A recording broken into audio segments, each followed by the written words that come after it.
Good morning, good afternoon, good evening. Welcome to Late Night Learning. I am your host, Dr. Anthony Palomba. Now, in our last lecture, we covered communication research. And so in this lecture, we're going to be wrapping up communication research and also getting into signs and symbols. And so let's move along here. We were on qualitative research. Let's get right into it. So as we last spoke about validity in qualitative research, it's important to understand why your study is valid. Did you really measure what you thought you measured? If you look at the last piece of the last lecture before this video, you can see some of the tips that I've offered, including making sure your focus groups are long, comparing results with other focus group participants, and also even consulting with other scholars, which is also really useful here for reliability in qualitative research. So reliability deals with replicability. Is this study reliable? Can we replicate it? If I did your study, would I get the same results? So how do we know if it is reliable? So we're very concerned about this because we want to make sure that what you're finding can be reproduced to an extent. And we understand in the social sciences that consumer populations vary all the time. People's perceptions, attitudes, behaviors can change, and evolve over time as well. But we want to make sure that as best as we can, that this study is in fact reliable.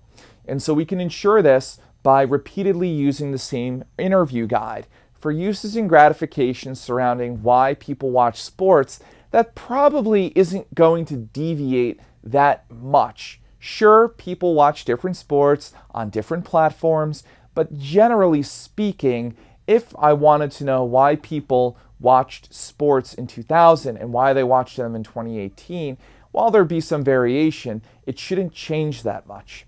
We can also ensure reliability by having scholars overlooking the focus group or interview process and results, even though it's very difficult because people are busy. Let's move along. Constructing the focus group guide. You really should be thinking about how and why questions. How do you do something? Why do you do something? If you ask somebody what or when or a yes/no question, you're not really getting much from them. And so it's the responsibility of the moderator to make sure that focus groups are moving along and that he or she is stimulating the discussion with really good questions. Let's move along. Moving along to quantitative research, quantities. This is kind of the start for quantitative research. And so primarily this exists in really all kinds of quantitative research, including experiments, surveys, and content analysis. Nominal, ordinal, interval, and ratio. These are 4 different ways to measure data. And so let's go to the first slide. Nominal. So a nominal measurement looks at categories. And so this usually includes gender, ethnicity, and employment. The numbers assigned to demarcate differences don't matter. What is your gender? If male equals 1 on a survey and female equals 2 on a survey, that by no means means that a female is more powerful than a male because female has 2 or male has 1, or a male is better than a female because a male is 1 or a female is 2. The numbers don't mean anything. Caucasian might be 1 or might be 5 on a survey. It doesn't mean anything. There's no variance between the ethnicities insofar as value is concerned. And so race, ethnicity, gender, those kinds of things, even employer, are typically nominal. They're really just categories. And if you've ever filled out a survey or an application, they usually have these kinds of questions. There's not a lot that you can do here because you're not really measuring variation or differences. You're trying to really make identifications through categories or the categorization of participants in a study. Let's move along. Ordinal is when we start getting a little bit more intuitive. And so questions with attributes here are ranked. And so some people might be asked, well, to the best of your ability, rank your favorite TV shows. So you might say, oh, okay, now we're learning something here because this participant likes Modern Family, Big Bang Theory, Blackish, and Off the Boat. And that's the order. Clearly, Modern Family is doing way better than Off the Boat. But we don't have a numerical value yet, do we? We don't. There are no numbers that are ascribed here. And so, yeah, I might know that you prefer Hillary Clinton over Trump, or Trump over Bernie Sanders, or Bernie Sanders over whomever else, if this was a political survey, but I don't know how much. I just know that you value one over the other. So we're still losing some information here because I don't know by how much you value something. But we can do better. So let's go do better. Let's go to the next slide. Interval. Love interval. So an interval measurement considers the distance between answer choices. And so literally, as there is a scale here, you will see a scale in a lot of these questions. On a scale of 1 to 5, how do you feel about this? On a scale of 1 to 7, how do you feel about this? How much do you agree or disagree with these statements? Now we're learning a little bit more about the participant, which is really exciting. For instance, as we're looking at vegetables here, not that anybody would buy 100 pounds of vegetables, but interval measurement can include weight and height. We know that there are 5 units of difference between 95 pounds and 100 pounds. This works out really well. There is a 4th level of measurement entitled ratio that usually is reserved for the harder sciences because they can really measure absolute zero. Let's go look at ratio. And so with ratio, this level of measurement is very much similar to interval measurement, but recognizes that there is an absolute zero. This could include income level for sure, as well as fluid ounces found in a cup. It is possible to have 0 here. For most of social science research, we don't operate at the ratio level. For chemists, biologists who are measuring things at very, very precise levels, they usually operate at the ratio level for sure. Let's move along. So with survey, always ask more questions. I love that picture. I couldn't help myself. Survey design relies on scales. So a scale in a survey could be 3 or 4 questions that you're using to understand a topic. So for instance, in one of my surveys, I've used brand equity or brand loyalty, or I've used other variables along the line. Platform consumption is one.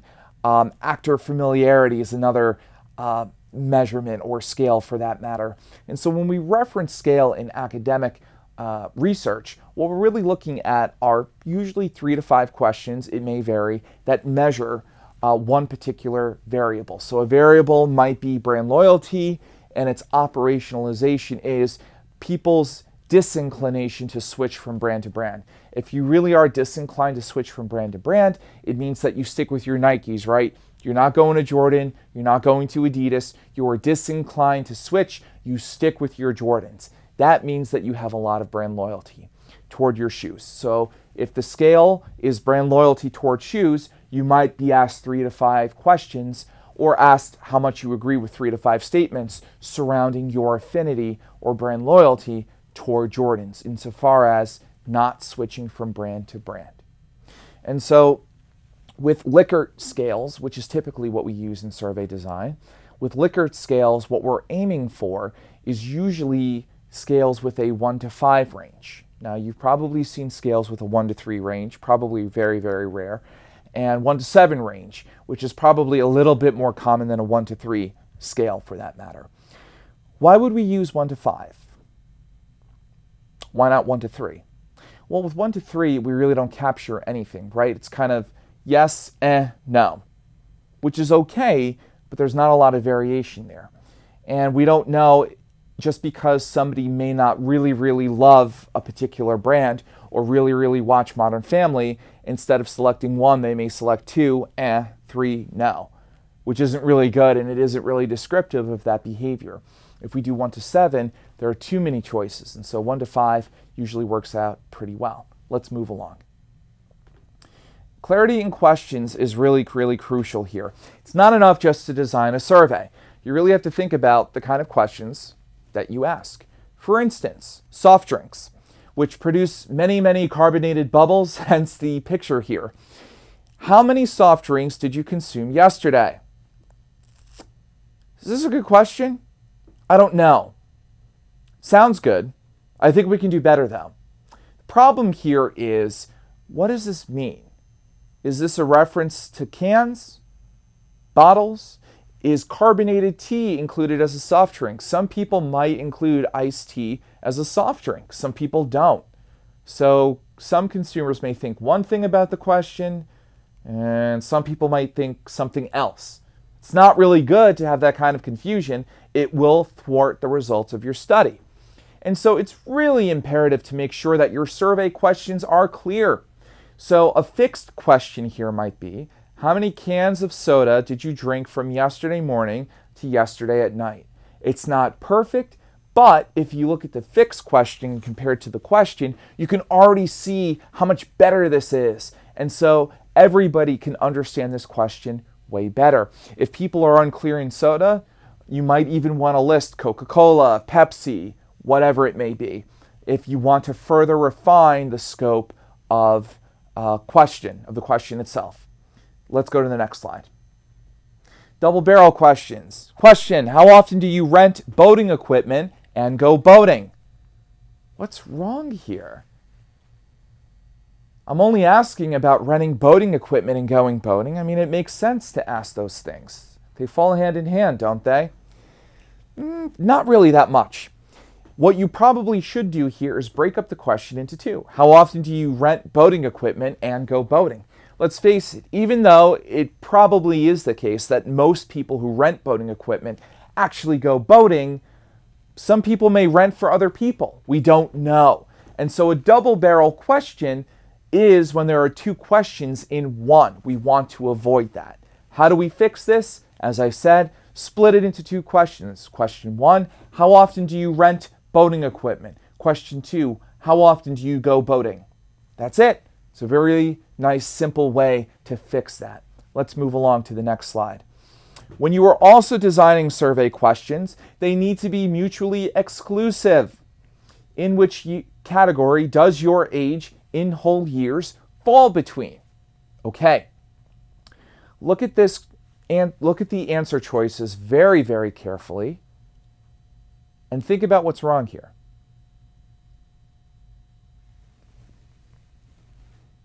You probably guessed it. We have answer choices such as 0 to 5, 5 to 10, 10 to 15, 15 to 20. What happens if you are 5, 10, or 15 years old here? You would have two answer choices. If you're 5 years old, you could select 0 to 5. You could also select 5 to 10. It's not really a good measurement. How to fix this?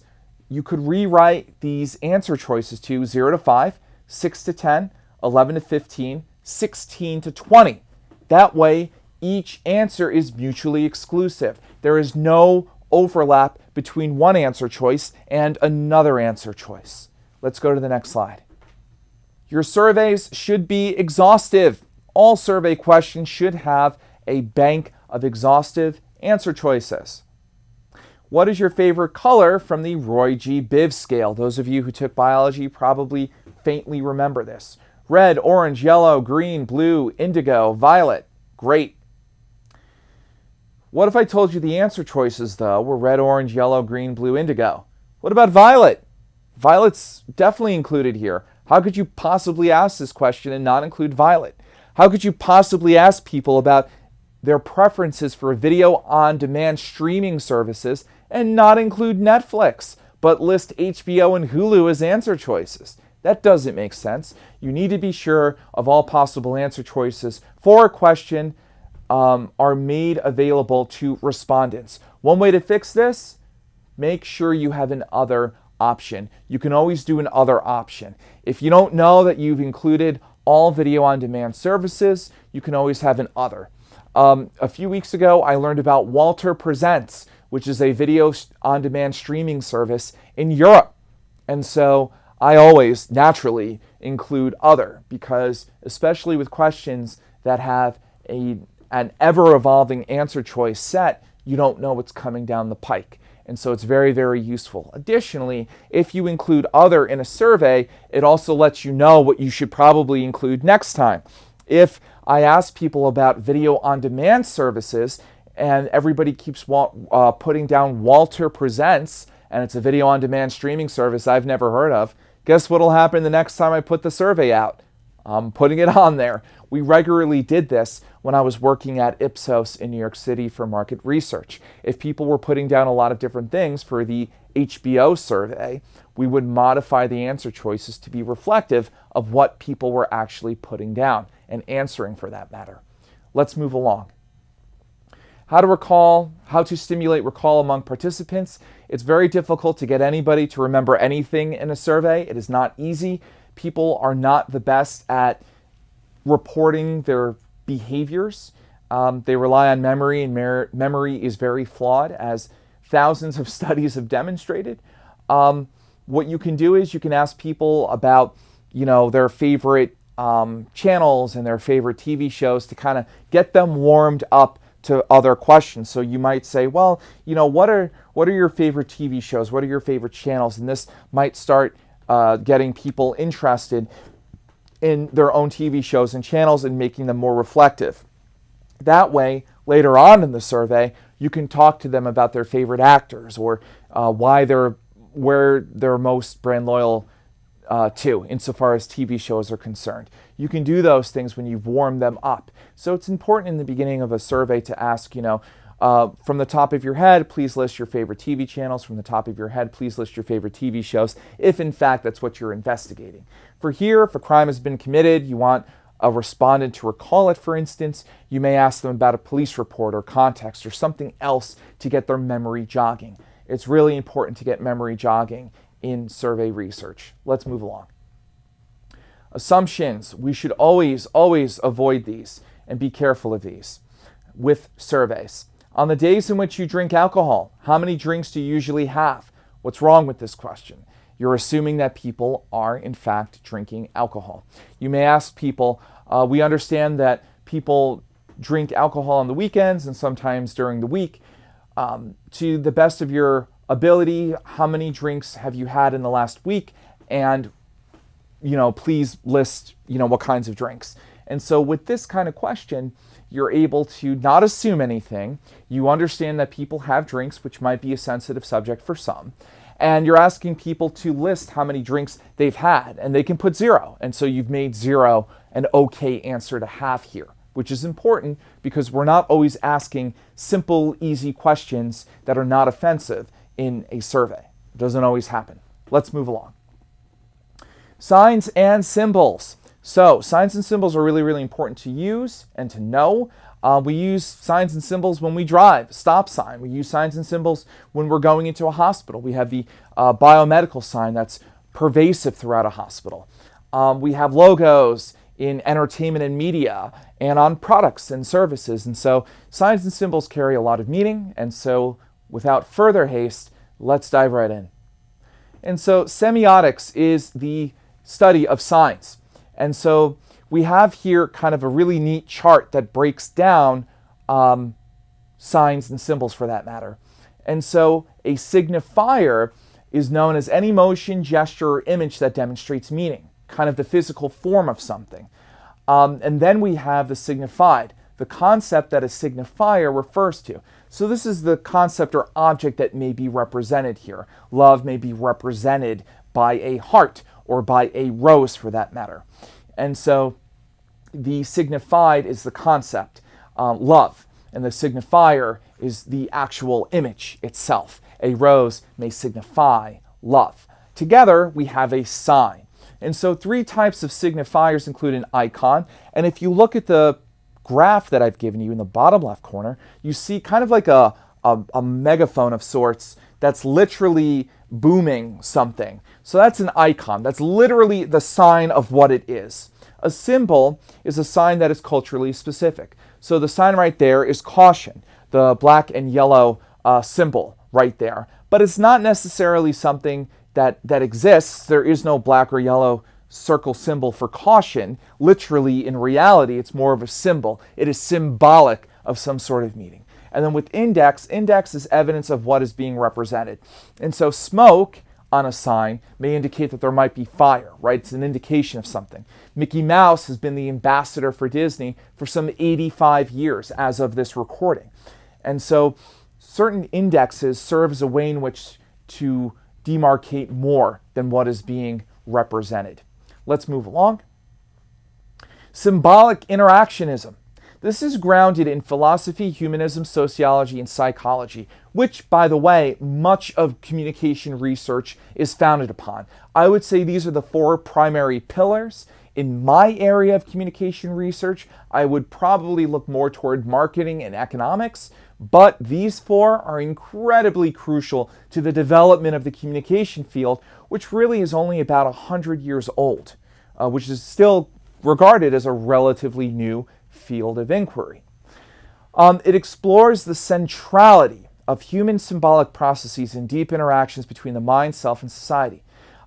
George Herbert Mead, who was a very famous professor at the University of Chicago in the 1920s, really began expounding upon this. And remember, in the 1920s, what was going on in this country? We had the Roaring '20s. People were buying things. People were watching things. People were listening to radio. People were going to the movies. Some people may have looked at a TV screen, but TV really doesn't take off until the 40s because of the wars that are brewing, as well as the Great Depression for that matter. And so people are certainly going to the movies. People are certainly reading newspapers and listening to radio. And so there are signs and symbols everywhere. And products are mass produced. We have mass-produced refrigerators, which are a big deal in the 20s. Mass-produced cars, which are a huge deal in the 20s. And so people are learning about brands. And, it's not just the mom and pop store down the street. Now some company named Kellogg's is giving everybody breakfast cereal. This is incredible. So we are bombarded with signs and symbols, bombarded with advertisements. George Herbert Mead is exceptionally interested in this. And so he begins his inquiry into this. Let's move along. So his assumptions include socialization may aid humans in development and creating experiences for themselves. So meeting with people, talking to people, engaging others, inform our own attitudes about our world. A pre-existing society will influence an individual. If you've met somebody from the Middle East, if you've met somebody from the United States, if you've met somebody from Africa, and you're thinking to yourself, how on God's green earth could you possibly think that? Well, it's because they were raised in a pre-existing society with pre-existing values. My values, I believe, are normal, might be perceived as odd, strange, or weird in Australia, or in China, or in Africa, or the Middle East, or wherever you may be comparing my body of principles and values to. Additionally, language is imperative in development of mind and social belief. And so the English language is very unique because we have a lot of different words to describe a lot of different things. We can be sad, we can be depressed, we can be melancholy. There are a lot of different variations of feeling down, as it were, in the English language. Other languages are not as precise as the English language, and some are even more precise.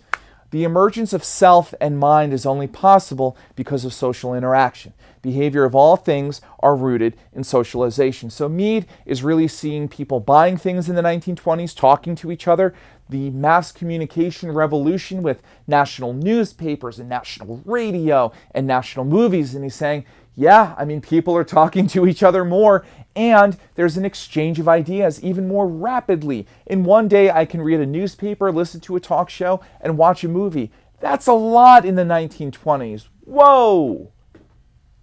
There are a lot of ideas that are being communicated. There's a lot going on. And so it's important to understand the kind of exchanges that are going on between and around people. Let's go to the next slide. Coordinated management of meaning. This is another theory here. So it describes how people organize meaning within themselves. Not enough just to see a Starbucks symbol or to see a Dunkin' Donuts symbol or to see a Gap or Express symbol or Ralph Lauren. What do all these signs mean? What does it do for me? So for one, we have content, raw sensory data that we process. Okay, let's say that I may have an Italian flag that's in front of me. I am a fourth generation Italian American, probably a little bit more Olive Garden than Italian at this point, but nevertheless, I may have an Italian flag in front of me, right? I might have a keychain. Fine, let's keep going. Speech acts, communication behaviors that an individual enacts to achieve his or her goals. I might discuss how much I love Italy or I love the Italian flag, or discuss my Italian American heritage as well to help internalize meaning for this flag that may be on my keychain. Let's move further. Relationships. These refer to the belief that relationships have particular attributes that explain how they function. And so with my mother or with my uncle, they're kind of authority figures. So that kind of relationship might be a little bit more submissive on my end, right? I kind of yield or capitulate to my mother or uncle. I'm sure you guys do to older relatives. And so if they're talking to me about Italy or how great it is to be an Italian American, I probably receive that meaning and communication from them, and I further internalize that. Episode, period of time in which one is engaged in a meaningful interaction. I may have multiple different kinds of engagements with other Italian Americans or other people who are very passionate about the flag. Again, helping me bring context to something that, again, probably didn't mean anything to me when I was 2, 3, or 4, or even 5 years old. Finally, life scripts, identity constructs which consist of the narrative of the self. And so I might formulate a life script for myself that may or may not include the Italian American flag and my Italian American heritage. How much do I express it? How prideful am I of it? Do I really identify with being an Italian American?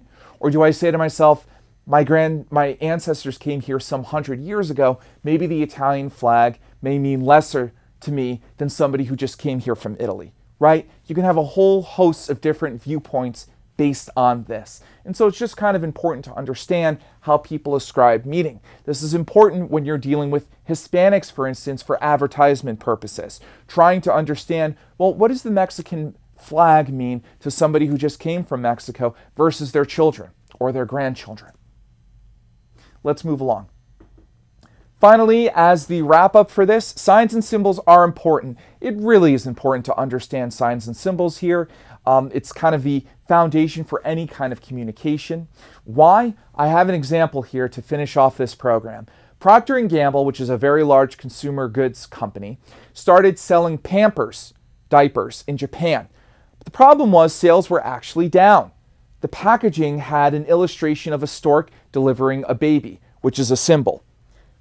However, this went against their own birth folklore in Japan, which supported floating peaches that delivered babies. So, something as seemingly silly or minute or trivial as packaging on a pair of Pampers diapers in Japan can be the difference between successful sales and non-successful sales. In the end, you have to be clear about what you convey. Whether you're talking to one person, whether you're advertising something, whether you're trying to promote a new TV show or a movie, or if you're in public relations. It is so important to be careful about what you convey to audience members. Well, that's all the time we have here on Late Night Learning. As always, keep laughing and keep learning.